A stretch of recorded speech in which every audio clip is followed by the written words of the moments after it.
I can't read too well, so I know you could see it on the screen.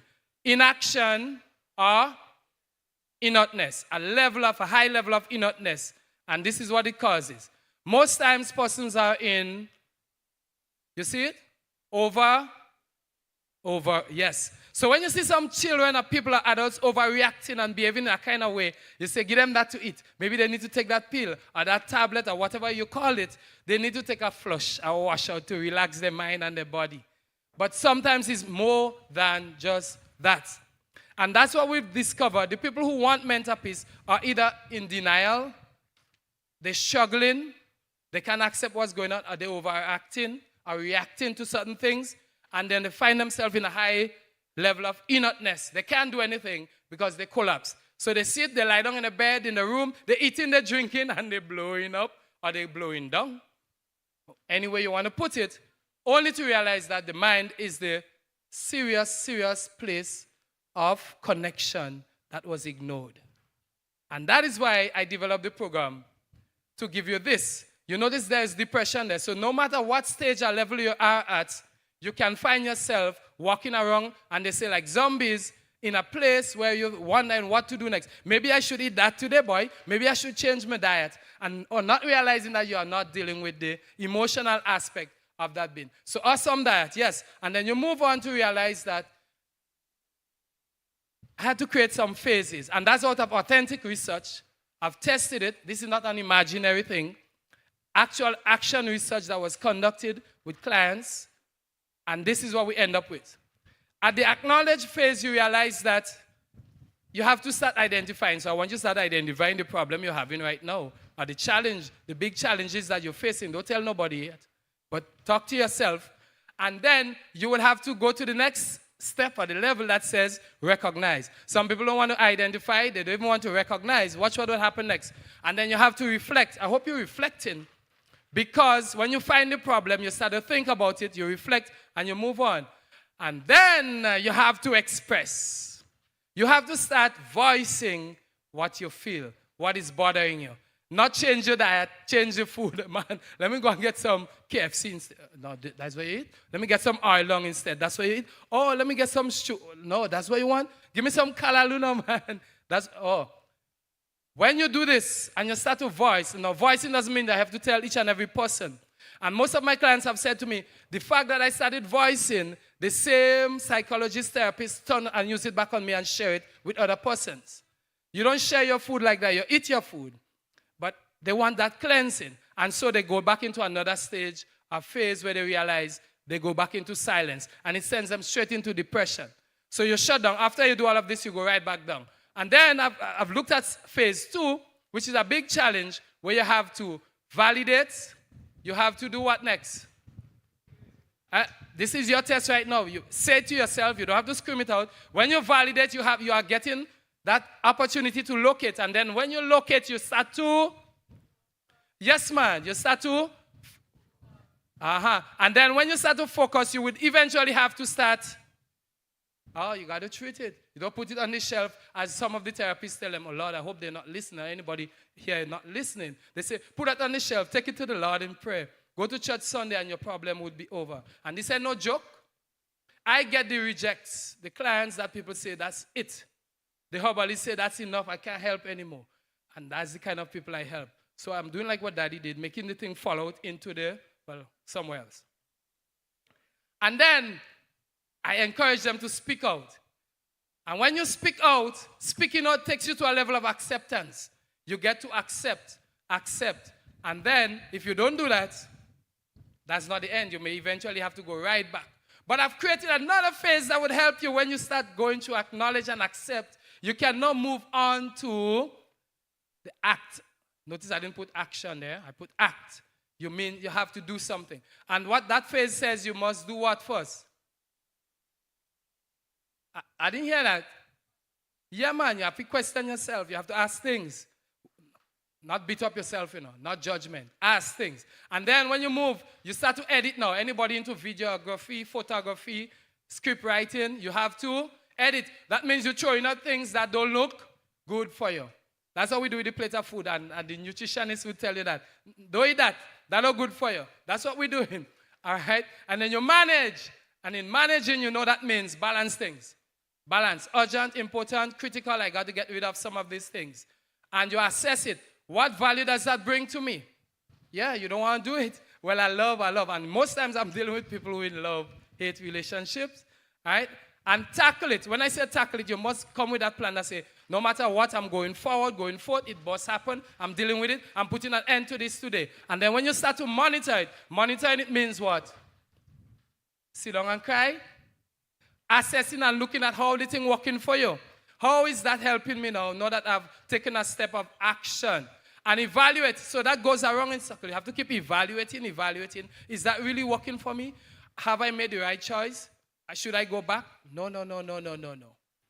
You stop. You reflect. If it ain't working for you, you have to go right back to phase 1. And that is how I do it with my clients. What happens? Yes, some of them cost me. I get, could I say, we live on TV? Some of them cost me. I get some good words that sound like, I can't, I hate you, I can't deal with you, and this and that. And in the end, I get the most hugs and love. If you see hug and kisses, I get. And I deal with people of all ages. All ages. 60s.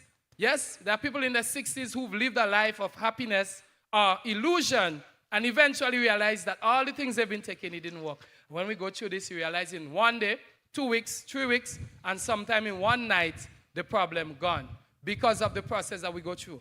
Now, if it doesn't happen, you have to start all over. Now, this is a plan I've developed. I'm going to pass through it quickly. If you want more information, I say you can contact me because I'm here to have a discussion and dialogue. But I show you out of authentic research, this is what we've done. Put them through pain and suffering and real pressure to realize that it's not really the diet, It's not only the diet. It's the mind. You have to work on the mind. And if you don't work on the mind, you're going to still hungry. You're going to be changing diet over and over and over and over and over and again. And so when you deal with the issue, it's either you acknowledge, you accept, and you act, and you come up with a plan. And I use drama as a means of exploration. So when you start exploring things and you start discovering things, they start saying, no, I don't do that. That could never be me. And if in a husband, boyfriend, girlfriend situation, well, I love him, And he's really getting fat because I'm eating the wrong kind of food. And you think, but when you dig deep and you realize it's really not the food, it wasn't the food, it's the emotional challenges that cause the person to be in this situation of inertness. Yeah? We've tested this. Look on the screen, man. You could see what's going on. We've tested this to challenge these issues. Anybody could read it. I don't have glasses, so I can't read too well. You see? You see what's on the screen? We've challenged suicide ideation. We've challenged depression. And we've challenged what? Which is a critical element in the Caribbean. Low self-esteem. A whole heap of children, plenty adults who go through this process. And all they're doing is changing diet, changing doctor, going to different herbalists and so on. And they realize that that is really not the problem. And when the doctor tells them you should go and try drama, some of them rejoice. Because the doctor was honest enough to say, well, your problem has to be something else. We can't fix it. And they started the program. Magic happened overnight. So we take them from suicide ideation to that high level down to look at it, 10% or less. And self-esteem is the biggest challenge. But here is it. I'm going to leave this with you. After you do all of this, they go back to a family of pain and suffering. So they still cook the nice food for them. They still cook the whatever meal for them. But they go back to an emotional pain and suffering. And that is what is reflected on the screen there with a few 13% and so on that you're seeing.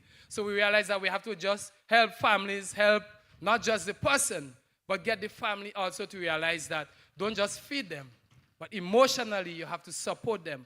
And that's where the challenge is. Whatever clogs your mind, clogs your body, clogs the emotional energy, clogs your physicality, how you move, the energy that you carry to the workplace. And we've been doing a lot of workshops with persons to transform the energy of the workers in the workplace. So don't just feed them. Oh, lunch is on the bus. Not just lunch is on the bus, but they come depressed, stressed, traumatized, with issues from over 18 years, 20 years, 40 years. And you think it's just the food. But that has added to some of it. So I leave these points there with you so that you can see. If you want more of mental peace, then we can have that conversation, a bigger conversation, where you realize that mental peace was designed to take you out of emotional stress while balancing whatever you eat.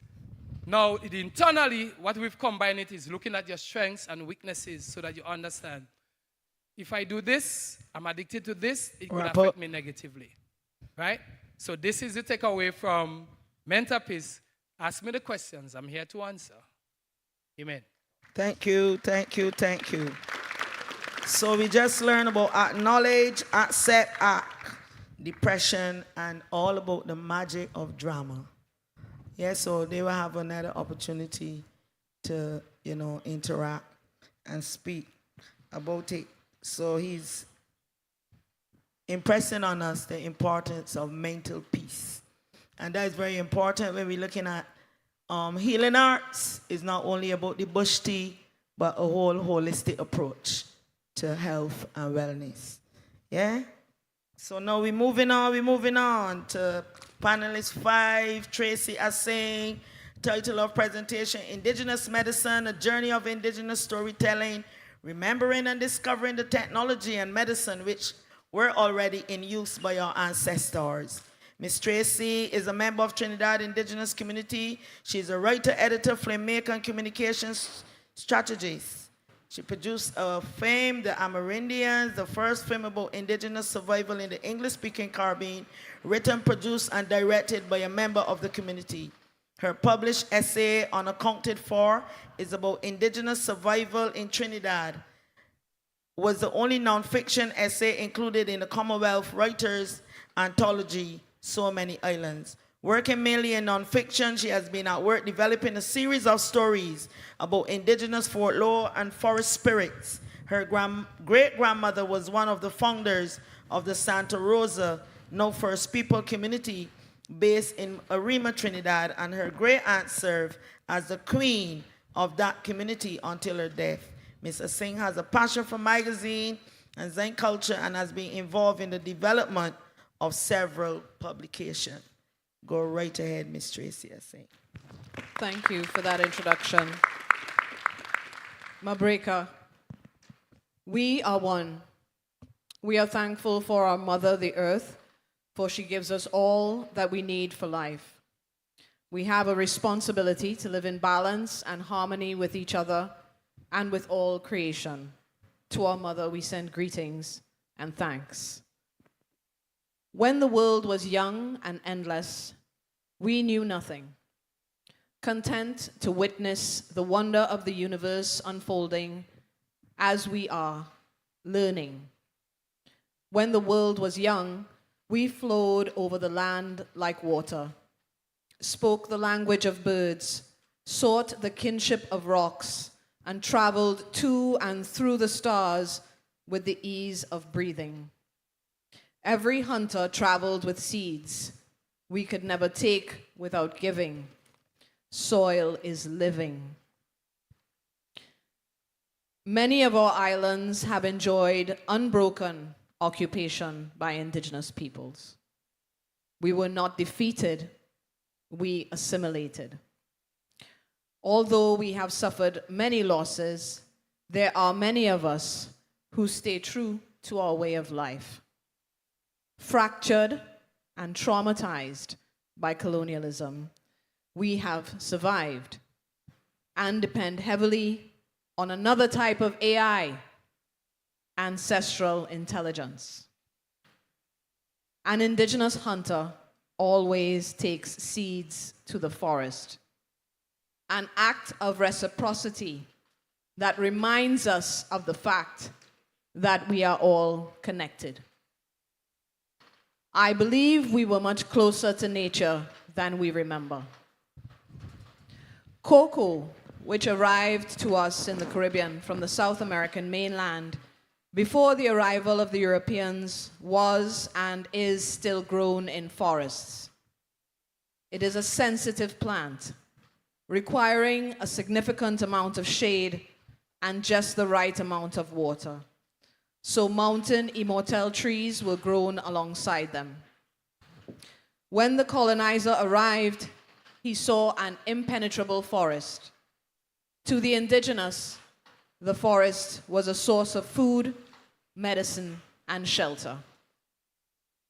When we look at bush medicine, or the practice of using herbs for medicine or plants, we must always first consider our intention. Our intention toward the plant, our intention towards the persons that we're trying to heal.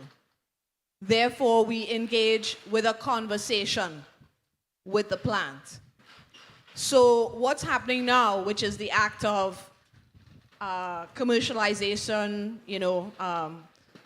growing these plants, mass producing these medicines, in fact, actually represents a break in our relationship with that plant.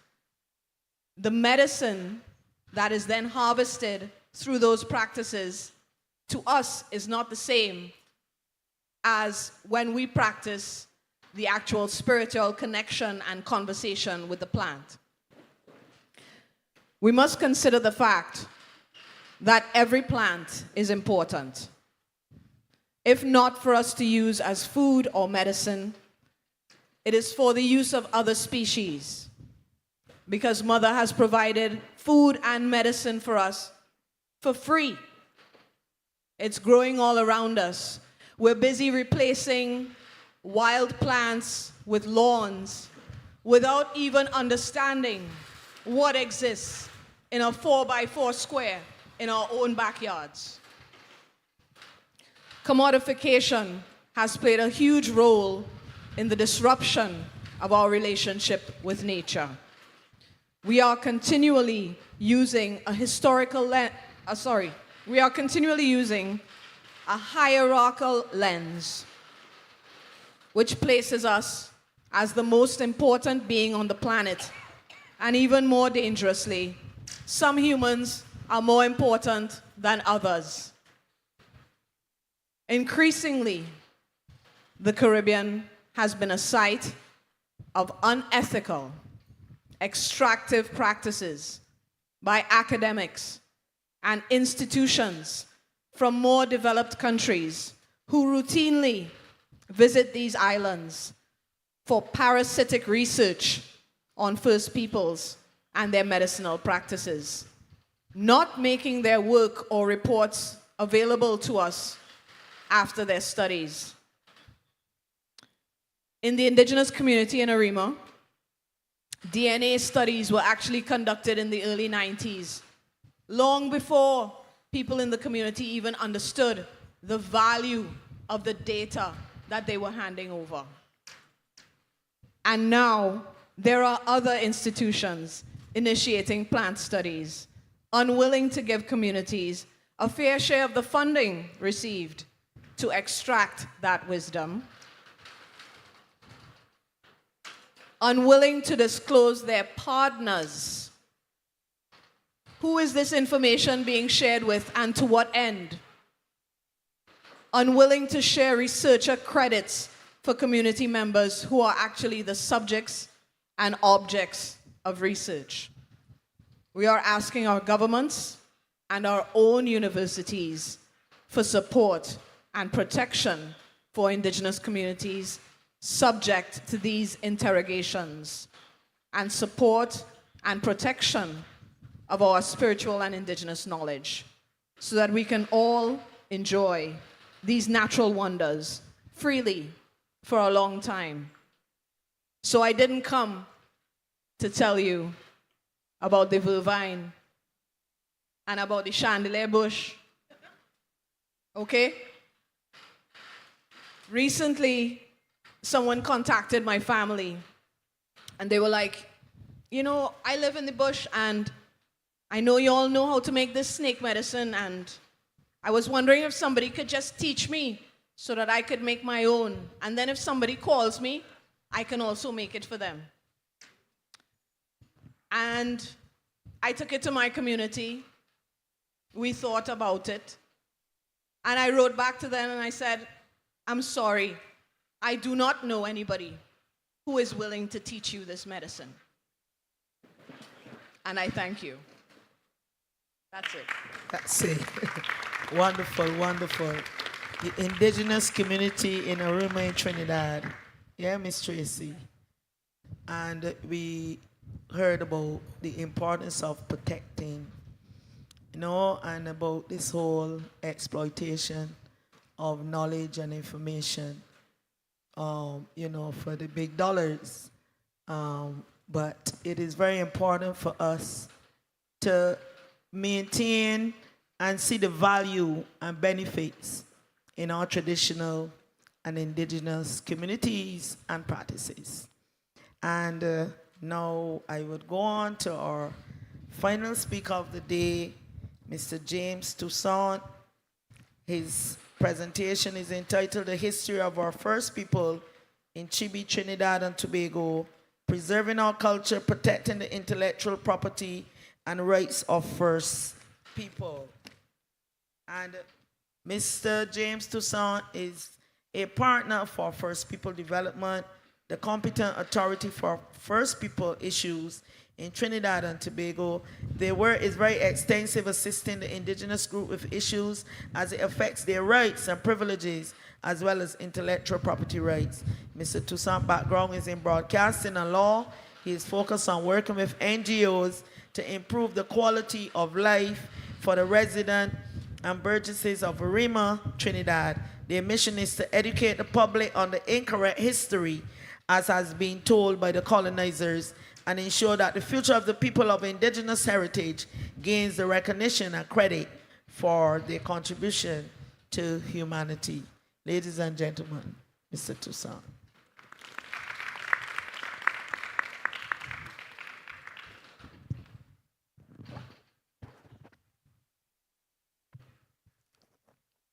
Thank you for that very kind and warm introduction. Good evening, ladies and gentlemen. So the name First People, we're taking credit for it. It was coined by the Partners for First People Partnership Development, and it was coined by the president of our organization, Mr. Raja Belix. The name First People refers to all the native people that were living in our land long before Christopher Columbus claimed to have discovered our motherland, which we know as Chaibi, which is now called Trinidad and Tobago by the colonizers.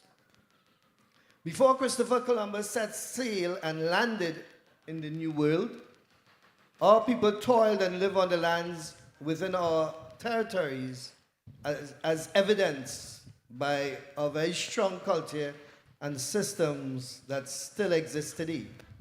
We lived in peace and harmony among all the indigenous groups.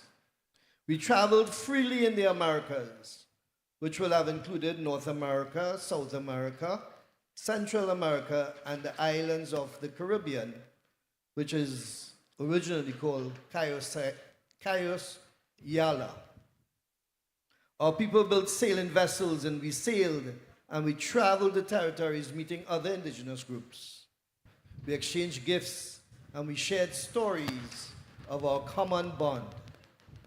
In the island of Trinidad, which have been settled very early by the indigenous groups of Venezuela, as Trinidad, understandably, just a few short miles away, these groups are still very much alive and active in Trinidad and Tobago, and not decimated, as the stories have been incorrectly told.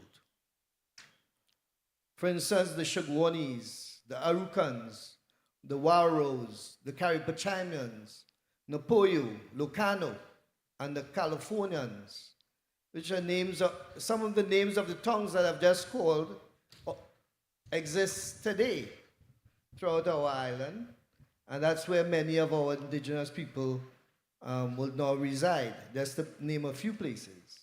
Of course, Arima is, as you heard my good friend just stated, is the home of the Santa Rosa people as well, and the community is well and very much alive. The borough of Chaguanas, village of Caripachima, and the village of Aruca, just to name a few. The culture and the traditions are very much alive, celebrated in the communities where these groups reside. Cedras in the south, to Cora, to Lopino, to Maracas, the Blanchishares, and Brasso Seco village. In the north, and Arima and Aruca in the east. Very, very active indigenous groups. it has been discovered that many people will have indigenous blood and may not be aware of such. However, the spiritual and cultural traditions would have been passed along in the bloodline of the groups, and the culture and language would have been practiced, albeit subconsciously throughout time. The Partners for First People Development, PFFPD, is the UN-recognized competent authority for First People issues in Trinidad and Tobago. Our work continues unabated, educating the public about our culture and intellectual property rights.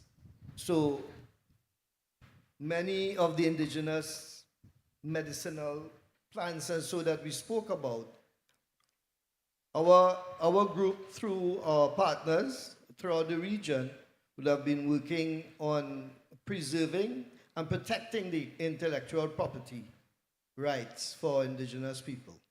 Every year we recognize October the 14th as Hayarima Day, and we gather together to remember our great warrior, Hayarima, whose monument stands proudly outside the Arima Velodrome, as we are reminded of our hero and the battles that has been fought and won against the Spanish colonizers. First People culture has been adopted in many cultures, and at times has been perceived as another culture when the tradition would have been taken out of First People culture and assimilated, just to show the interrelated and the links between all the cultures and how we learn and how we gain from each other. But a lot of that came from First People culture handed down the line. For example, potatoes, which we can only be found in this part of the world, is now called Irish potatoes. Pastels, which is today known as a Spanish traditional dish, came from First People. There's a Spanish tomato festival, which is in fact indigenous to us. So our culture will therefore be naturally preserved by the bloodline of our ancestors. However, the real challenge is in educating the masses as to our traditions and culture. We continue to partner with groups throughout the CARICOM region to bring awareness to our First People issues and cultures. I thank you very much.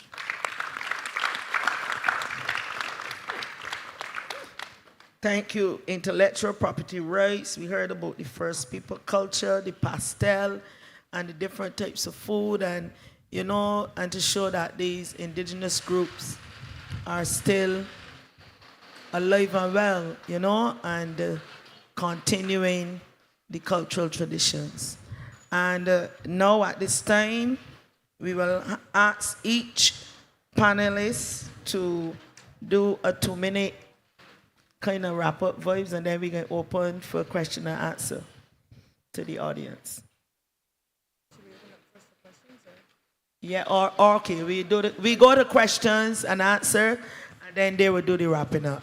So the audience now have their time to shoot questions, do some reflection, make any suggestion, or share their experiences.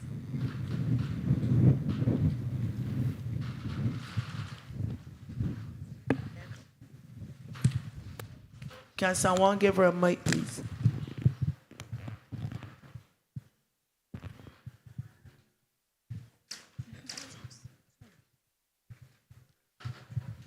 Research along the way, I understand that breadfruit was made to feed slaves. Have any of you heard of, yes, that breadfruit was made to feed slaves? If it's okay, I can take that question. At the end of somewhere actually around 1760, there rose a resistance towards the slave trade, not slavery, big difference. And so those who had a lot of money invested needed to consider, okay, all right, if they end the slave trade, but we're going to continue with slavery, then we need to make sure that we keep them alive. So there was an investment in this advertising of humanitarian efforts, because part of the the fight to end the slave trade was demonstrating just how horrible slavery was. Part of that desire was not just the physical violence, the assaults, the rapes, all of this, but also the fact that they weren't being kept alive with food. So people decided to go to the Polynesian islands and bring back the breadfruit with Captain Blythe because of the fact that it would, one, as has been said, it produces an extremely amount, a large number of fruit. It is quite filling, but it also will resist general hurricanes and tropical depressions and storms like that. So the breadfruit didn't actually get here until 1793. And then it spread around the Caribbean islands, but it was brought specifically as slave cuisine, as slave food. Is it? Can I just add to that a little bit? Please. Yes. And also, I just want to say, like, this is my first time meeting James. I don't know that he really speaks for my community, but I respect whoever you spoke for, yes. It's a family thing, don't worry about it. So on the breadfruit, you know, it's interesting, but I traveled to the Pacific, Samoa, and Fiji around 2017. And the Pacific people that I spoke to were quite amused by the story, right? Because they have legends of them traveling across the Americas and through these islands long before the colonizers. Oh, I believe that. Right. No. So they actually they say that they would have brought those things with them as well. So the idea that we have of the arrival of the breadfruit is tied to a particular telling. Okay. Do you know what I mean? But for the indigenous people in the Pacific, they are like, what are you talking about? We were there and we brought those foods with us too. And you can well imagine the length of the journey that they would have had to take. They would have brought food with them as well. So, you know, it also is a reminder to us of where we are getting our stories in terms of, you know, who is telling the story is the one who has the power. And this is why it is very important for indigenous people to reclaim their storytelling as well. So, but is it so breadfruit, in your opinion, then? I mean, we got diabetes. Could you put it to your mouth? We got a lot of diabetes and sicknesses, diseases here. But the breadfruit is how you start, right? It's not like potatoes, where it goes through your system very quickly and then becomes sugar. It's a very slow. It's a slow food that breaks down at a rate that doesn't shoot your blood sugar up and down very quickly. So, can I say something? There's always this talk about, well, there's a lot of diabetes in the Caribbean and there's a lot of that and it must be the food. It's not the food, it's how much we eat, right? We're still eating a high starch portion diet. Our plate still looks heavy on the starch side and then low on the protein side. And that format was specifically designed for people who were gonna go into sugarcane fields and cut cane, right? And we need a shift from that. And that's why there's diabetes and all this stuff, because we're very sedentary in our lives. We now have desk jobs, we're not going out there, we're not cutting cane every day, and we need to change what our plate looks like. So it's not the food per se. Right now, they're talking about breadfruit as a superfood and like all the nutrients that are available to it. But if you eat that superfood in a large quantity every time, then yes, it is going to affect your body and your health and what that looks like. But if you eat it along with other things in a portion that works for your body and for your health, then it's going to affect you differently. Right. And just to add to that, we're having similar situations with that in Africa. I mean, we also are very heavily starch, and we're also heavily agrarian, but have become sedentary for many reasons. And our diets have not shifted and adapted. And we are, in Ghana specifically, we're not eating enough vegetables. We're also having a lot of sugary drinks. Like we have a middle class diet, but we have agricultural, diets. So like you can't do both at the same time, right? Thank you.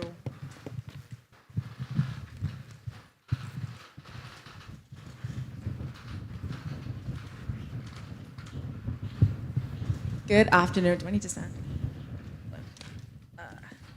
Well, I just wanted to comment on ask a question to do with the Building Caribbean Wellness.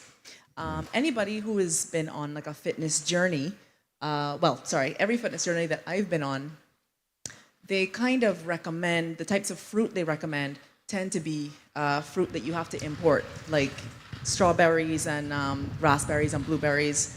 And the local fruit are never really recommended, like the guavas and the soursop. They're never part of the diet that's recommended. So I just wanted to know if any of you know of any kind of holistic studies being done on the local fruit that they can recommend. Because I'm sure that we have options that will be just as nutritionally dense, just as, low in sugar, I guess, that we could have as options instead of the fruit that's being imported. Does anybody know of any studies like that we can promote our local fruit? I think a number of us on the panel have mentioned how these superfoods are also tied to commodification and economic gain for those that don't quite look like us. So in terms of, I think if you wait 5, 4, 3, 2, 1, you're going to see something that we've all been eating all our lives that's going to all of a sudden be the superfood, which then gets translated to now it's going to cost $20 to get a smoothie when it's been growing in our gardens, in our yards for dozens of years, if not centuries. There's too often it has to do with the exploitation and the commodification for economic gain by big companies, as well as what everyone has been saying about the pharmaceutical companies, because I totally bought into why is my mother always going into the garden and getting this and getting that, using banana leaves and soaking it in water to drink for her hypertension, not understanding that, the majority of high blood pressure medication is about potassium, not understanding that. I think that has, I think part of it is just trusting in what our ancestors have been doing for a long time. Oh yes, no. I wanted to reinforce the point because I like the title of my talk is actually Back to the Future. Because like the West Indian cherry, our own peppers, like that stuff really has like the highest concentrations of vitamin C. Yeah. But do you all remember when avocados were demonized? Do you all remember when they told us it was full of bad fats? Coconuts. And coconuts and coconut oil. Do you all remember that? Yeah. Coconut oil was so bad for you. Do you remember brown rice was for dogs? You all remember that? Okay. I wanted to say that if we wait for a study to tell us what Caribbean foods we can eat, it's going to cost us 3 times as much to buy the Caribbean food. That's right. So just ask your granny, what can I put on my plate for XYZ? And roll with that. Because by the time their science catches up with what she already knows, it's going to be in this superfood trend and cost us more than we want to spend for it. I was literally going to say the same thing. Is when we talk about all the centenarians that we have, we know, like, we need to just talk to them. My grandmother, my mother's sister, one of my aunties is, in her 90s. The question is what has she been eating? And we need to kind of go back to a lot of that. And in Ghana, we have something called Sankofa, which I've been hearing over and over in the Caribbean as well. So it comes from a concept that is part of the Adinkra symbols. And these are major symbols which I believe a lot of us kind of understand in our cultures, which means go back and get it. So I would say, what have our ancestors been eating for a while? I don't know. I'm not a nutritionist, but I eat a lot of papaya, or pawpaw. It's got a lot of great, properties for other things. I don't know specifically about glycemic index or anything like that, but it's one of the ones that I gravitate towards. But I think that just so that everybody understands, everyone talks about the Mediterranean diet, right? Mediterranean diet was a marketing campaign. The Mediterranean countries decided, how are we going to move our products? And they were like, how do we move olive oil? So all the countries came together. They brought nutritionists, scientists, whatever, from Harvard and wherever, and said, study this, help us figure it out. So the question is where are our centenarians? What have they been eating? What have they been drinking? How have they been moving? And we need to continue to follow those paths. And I think we need to spend time to document it for ourselves. Absolutely. And we need to figure out how to bring that knowledge together. If one of us is better able to do the scientific research, fine, then let's have one university within ourselves doing it. Because I get frustrated in Ghana as well, because scientists are coming from different universities that are pulling this together, but we're not able to say it. There's the blue zone.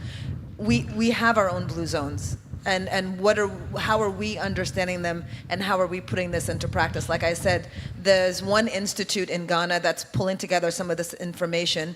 They don't have the market spend to be publicizing everything, but those who know go there and get the tablets of like the little sachets of the powdered versions of these plants and are able to consume them and take them. But we need to put that into general practice for ourselves. There's one thing I wanted to share actually with you. There was a chef in Australia who decided to do research on indigenous knowledge, but he was actually from the UK, and what he understood was that was not his information. And so he created and paid for a database that was locked. So no indigenous person could get access to that information unless they decided that. So how it worked was they documented everything. Nobody had access to it. The communities had to now say, there's enough of this, and we're willing to either sell it or decide how to share it with the rest of the world. They also have laws which makes it illegal for non-community members to harvest these plants.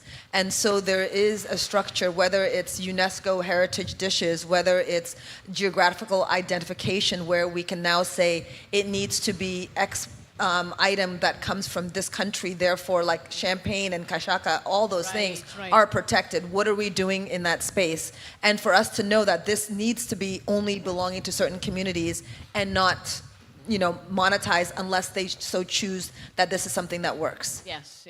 Thanks for sharing that. I just wanted to say that, sorry, before you move, I just wanted to speak to the diet. You see, research is funded. This may sound kind of crazy. Right? And if you're going for research that is funded, it's obvious you have to write based on what the reviewers and the peer reviewers request of you. Being in the field, I know. So be careful with what you read and what you consume mentally, because they will, as you said, they will shape you into what they want you to be. But for someone like me who grew up on breadfruit, fig, I don't know if you all know what fig, coconut, breadfruit, fig, and coconut all the time. And if you guess my age now, I look young, but I ain't young. All right? My grandfather, who died at 99, 100, just before 100, ate the same thing until they started stopping them from consuming these things. You see? But I know breadfruit, fig, papa, I say papaya, and a key element, guava. Man, we fed on guava like every day. And the great herbalist, if you look up someone called Patrick Dales in Grenada, would tell you that you eat what is in season. My mother told me that, my father told me that, My grandfather told me that. But we are being fed things out of season, out of our country, out of our islands. And that is where the problem. And then you are forced to create what? A health plan. A foolishness that.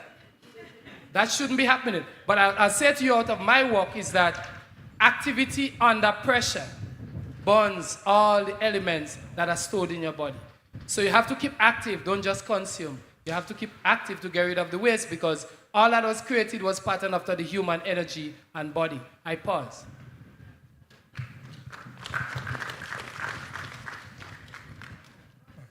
My turn. Hi, good afternoon. Thanks for the panel. I wanted to ask regarding even the inclusion of non-edible plants in the planning of landscapes because Ms. Singh said, you know, soil is life, right? And I find here in Barbados, like, we will clear away a whole set of plants that actually could contribute to better soil life. Like here, people hate Miramosi because it's a pioneering plant and it takes over landscapes, but is a nitrogen fixer, right? And I'm not saying don't clear it, but you know, they tend to do it at mass. So that 20 years of Miramosi growing had 20 years of nutrition. Now that gets flooded out. So that is the context to ask my question is, when there's planning and land policy being put in place, have you all been approached around, you know, like how to manage that or to be included? Because the indigenous knowledge on how the land moves and shifts is not just the food. You know, you treat the soil well, you're going to get better nutrition. And, you know, like, I know we talk a lot about food and all of this stuff, but then I see some decisions being made across the Caribbean to be like, what's the value of that land? Let me extract all the economic value, but then we lose the nutritional value or the protective value. So I contextualized it a bit more, but the question is, where are you included in those discussions around land use? And what are your thoughts on like the non-edible plants being included in research and how they contribute to better nutrition as well? Oh, well, you know, in many Caribbean, indigenous people are still invisible for many Caribbean governments. As you know, there's no box to tick on a census form that allows you to identify as indigenous, almost throughout the Caribbean. And thank you for raising that point about landscape, right? Because the truth is that the colonizers also reshaped our landscapes. You know, Barbados didn't always look like this, you know? Like, you know, trees and plants were cleared away to make room for cane fields. And so the landscape, as you understand it now, for Barbados, is really different from how it would have been before those ships landed. You know, that's why I made the point of the fact that, you know, we are voluntarily now, as Caribbean people, killing out plants in the yard to plant lawn grass, you know, unaware of whether or not the plant we've just killed can actually even cure cancer or some other, you know, debilitating disease. So I think too that there should be more conversation. You know, one of the things that I've been observing that has been gaining ground is the belief in the value of vetiver. Again, something we don't consume, yes, but very important. Always seen as an innocuous grass that needs to be getting rid of, right? But vetiver grows 10 feet in the ground and is the best thing to hold the land. You know, those roots are knitting together underground and holding the land. The grass itself is controlling the flow of water, and the amount of money that you need to spend to purchase vetiver plants is a tiny percentage of what you'll end up paying for your retaining wall, right? But, you know, Caribbean governments are you know, there are these multi-million-dollar projects when a road falls down involving steel and concrete and stones being shipped, you know, debilitating another area of the land because we're mining in order to produce those materials, but never thinking to plant a few rows of vetiver. I would also add the obvious, destructive, real-time observations of climate change, especially in the Caribbean with the larger, more fierce hurricanes that are happening. Mangroves. Absolutely. Mangroves protected islands from these large swells that have, in many cases, been gutted out to make more beachfront for tourists. And now, right, and then having to replace that sand every year when it wasn't supposed to be that. Those mangroves were there to protect, naturally protect inland. So it's not even just a question of what are we doing about our gardens and our yards, but also the entire island is being, we're decimating the potential survival of the people, of the natural landscape, of the flora and fauna, because we are not paying attention to what was supposed to be there. As you say, I mean, Barbados was a wooded island, gone for sugarcane, fell specifically for that. Am I part of that conversation? I am not part of the conversation, but I'm paying attention. I think for those who are not invited, when you should be at the table, we are paying attention and trying to find ways to raise these voices.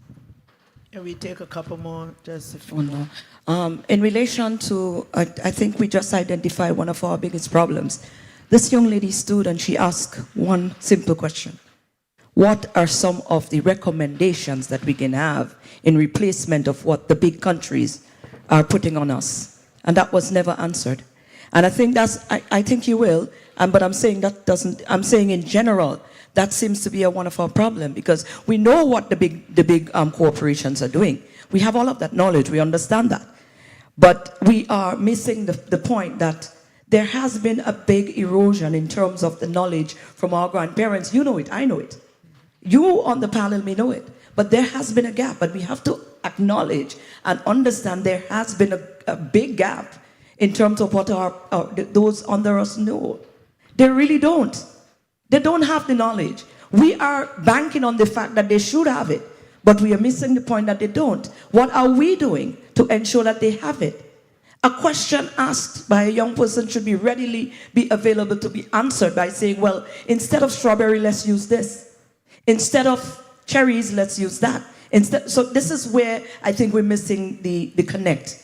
Because they're asking, it's not that they don't want to know, they're asking. But we are banking on the fact that they should know because our grandparents did it. So I think we need to understand that that gap needs to be filled and filled sustainably as well. Yeah, I don't think our intention was to not answer the question. No, it's not. Yeah. But I'm saying in general, we find a lot of that, and let's not ignore it because this is adding to a problem. It's not as a panel, but I'm saying in general, we get a lot of that. Yeah. We cannot ignore that because this is going to be part of the problem. I agree. I think that the solution or starting place should be to get government interest in funding to do those studies and comparative and collect that information and have that available within our societies so that we can use it, right? Or to start doing it amongst ourselves and sharing it. And it's hard work and it's a lot of work, but we can't rely on some international study to then come in and tell us what food to replace in what way. We have to invest in it and do it. And that's where the gap is, right? With getting those investments done, like saying that the Mediterranean diet was a whole campaign, right? How do we get that same investment into the things that we're doing for our own benefit, not just for the tourists, not just to highlight something, but so that our community can thrive from the food that we have. I would just add, Just because of the topic being on this foods and what we can replace and so on, I just want the panel to know that there is some work being done. The Caribbean Food and Nutrition Institute has done this work. Okay. And if you can't find it, in fact, to the lady there, avocado, pomegranate, cherries, all of these things are listed, and there's suggestions on what they can be replaced with, right? If you have a Mediterranean diet or foreign fruits and forest fruits and so on, that you can, there are suggestions of what you can replace those things with. Are they? No, that's not necessary. But my question, I'm going to pass over this lady because I know I jump in the line just to address that, right? But the question that I have, and it's further to what Martin had mentioned. I mean, we are here in the Botanical Gardens, which is a prime example of a deforestation, right? I went to school right across, and we could not see that road from, or anything across there, from where we are over there or from there over here. It was Mossy, it was Cersei, it was all of these types of naturally occurring vegetation cover. My question is, have we established or studied the loss, the biodiversity loss? That, at least let's use this botanical garden as an example. We have to go no further, because I know some of you might not be from Barbados, but just look around, right? All of this that you see was forest. From that road, right across there, from that road up there, straight across to the other side of the highway. All of it was cleared. And for what? Majority is grass. So let me understand this. Let me explain what it is that the grass is good for, what it is we have replaced the grass with, or replaced with the grass, and do this assessment to understand where it is we're going. I do a lot of work with the Beekeeping Association. This used to be a good spot for beekeeping. It's not a good spot for beekeeping anymore, because bees can't survive on the 5, 10 trees that we see around here relative to the forest cover that was here, right? So the question, I'm not sure if the University of West Indies is doing any of the research. I'm not sure if some of the indigenous communities in your own country doing the research about the biodiversity loss and the value of the loss, and how it is we could, when we talk about repair, reparations, and so on, what it is we put in place to ensure that we take stock so that we don't just do this thing en masse, and we actually have a true value of what it is when we try to determine where we're going as far as development is concerned. Yeah, one more question. Time running. I think that anecdotally, people say that climate change began with colonization, and I think that there are probably some studies around it, but I don't know that there's anything specific to the region that actually exists. And certainly, I think our university should be engaged in that work. Okay, first of all, thank you for a really excellent panel. I just like how everyone just came together. Just to share some information, so I'm a Trinidadian American. Hey, Trinidad. But also with roots in Barbados and St. Vincent. Really happy to be here. But I've lived on the African continent now for the last 29 years, in particular in Mozambique and now in South Africa. Sharing information, a few things. We have what's called in South Africa the hungry obese, right? It's a technical term. And the hungry obese refers to, and mainly a lot of black people because of apartheid, people whose diet, it's filled with empty carbs. So they're big, but there's no nutritional value. And that's also the manifest. Absolutely. So we have the hungry obese. So sharing information on that. So we talked about a few things. I'm going to try to be very quick.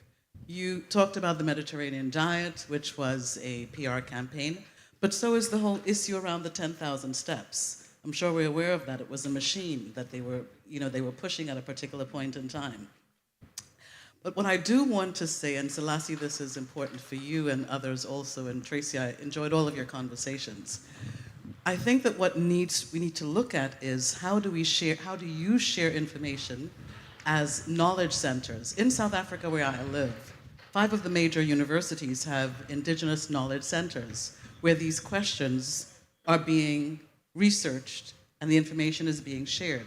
So if we're talking about South-to-South cooperation, I think that's an excellent point, because you said there's an indigenous knowledge center in Ghana. Well, many of you know South Africa is one of the powerhouses on the African continent.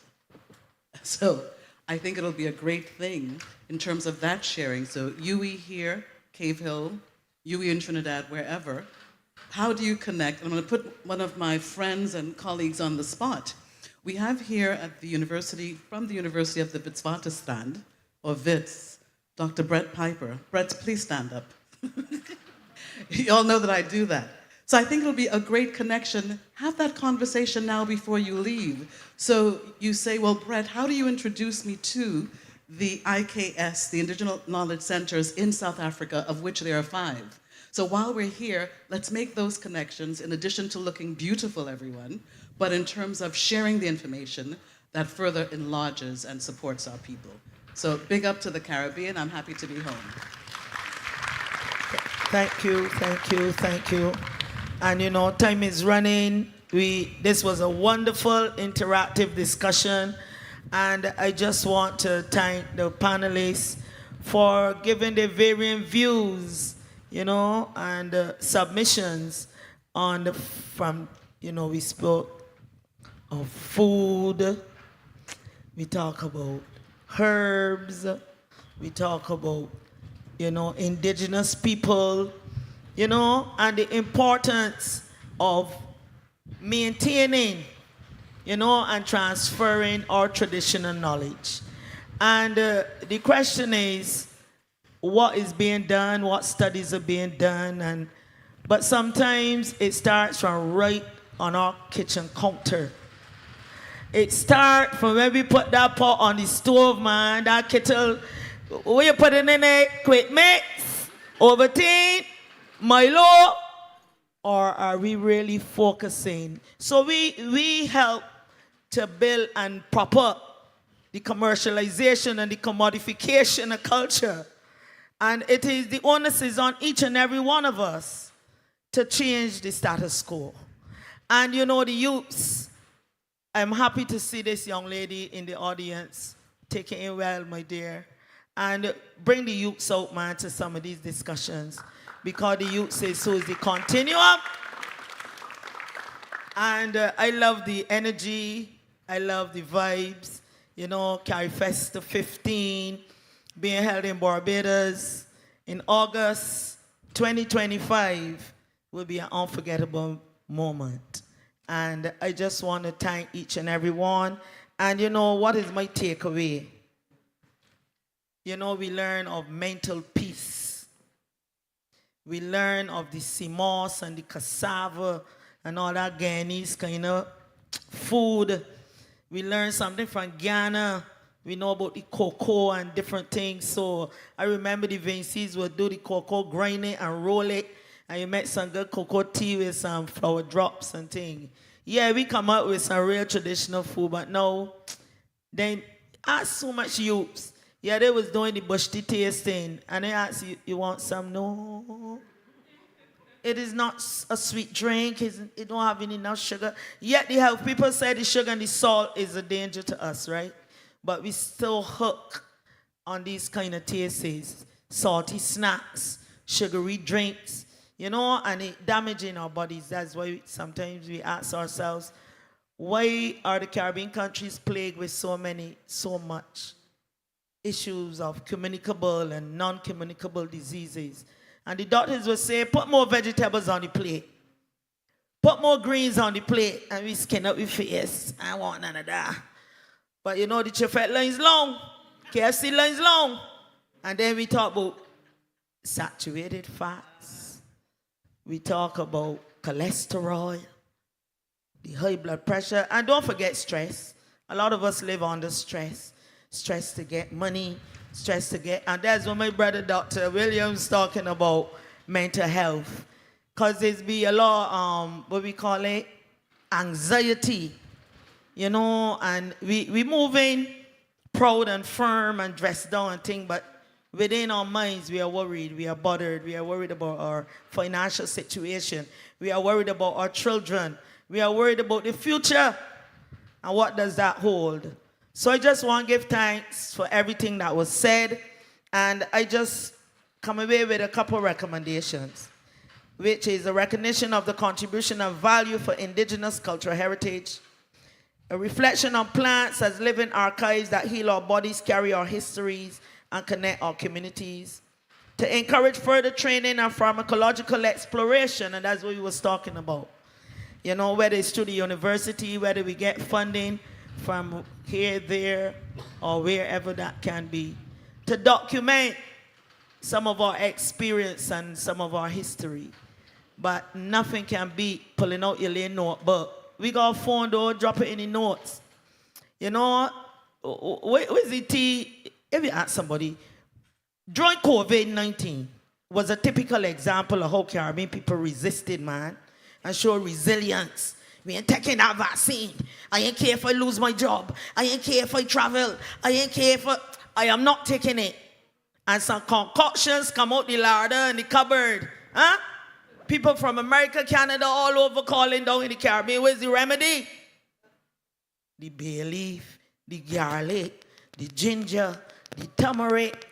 It's on the broadleaf thyme, the sage. Don't forget the pepper. Huh? And we managed to bear through. We lost some, but not for we come through it. We survivors. So we encouraging the further training and pharmacological exploration to preserve, practice, and embrace our ancestral knowledge and the tradition of not only bush tea, but healthy lifestyle. Breathe. We hear about keep moving, being active. You know, we sit down all day with we eyes down in the phone, and sometimes when you get her outside so glary you can't even see. So we would call it the white light, the bright light damaging our eyes. Because we ain't moving, we ain't exercising no more, we ain't playing village cricket, and lay village wrap up ball, kind of cricket and them kind of things, you know. Court start, what we call it? Start sticky in the army. You pelt the ball and you dodge, lay dodgeball and thing. Yeah, so bless up on yourself. And I give thanks, I give praises that we were able to meet today to do another big conversation at Carifesta 15. One love, one heart, one destiny. We in Barbados, yeah? So experience all you can, Grand Market. A lot of activities still happening for Carifesta. So enjoy the sea even, the sun, and the lovely people. Yeah, give thanks, give thanks, give thanks, give thanks.